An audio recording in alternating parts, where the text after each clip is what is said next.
তুই কি কখনো গভীর রাতে একা রিকশায় উঠেছিস? না রে, কিন্তু কেন?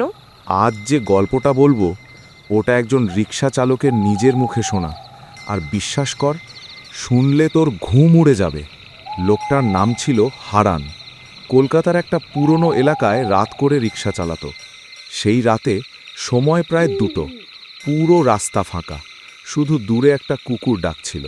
এত রাতে সে কেন বেরিয়েছিল? শেষ ট্রিপ, ভেবেছিল এই একবার যাত্রী পেলেই বাড়ি যাবে। ঠিক তখনই রাস্তার মোড়ে একটা লোক হাত তুলে দাঁড়ায়। লোকটা পুরো সাদা কাপড় পরেছিল, মুখটা ঠিক বোঝা যাচ্ছিল না। সে ধীরে ধীরে বলে, চলবেন? হারান কিছু না ভেবে বলে, উঠুন। তারপর? লোকটা উঠে বসে, কিন্তু অদ্ভুত ব্যাপার, কোনো শব্দ নেই, কোনো নড়াচড়া নেই, যেন সে বসে নেই, শুধু আছে। রিকশা চলতে শুরু করে, চাকার শব্দ, কিচ কিচ। হঠাৎ হারানের মনে হয় পিছনে বসা লোকটার ওজনই নেই, মানে? যেন খালি রিকশা টানছে। হারান একটু ভয় পায়, তবুও কিছু বলে না। কিছু দূর যাওয়ার পর হঠাৎ চারপাশে কুয়াশা নামতে শুরু করে। রাস্তার লাইটগুলো একে একে নিভে যায়।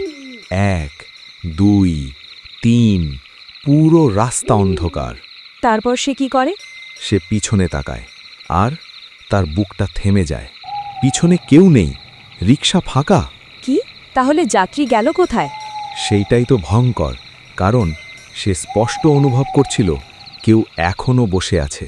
হঠাৎ তার কানের কাছে একটা ঠান্ডা নিঃশ্বাস, পিছনে তাকাবেন না। ও মা! হারান ঘামতে শুরু করে, তার হাত কাঁপছে, তবুও সে সাহস করে আবার পিছনে তাকায়।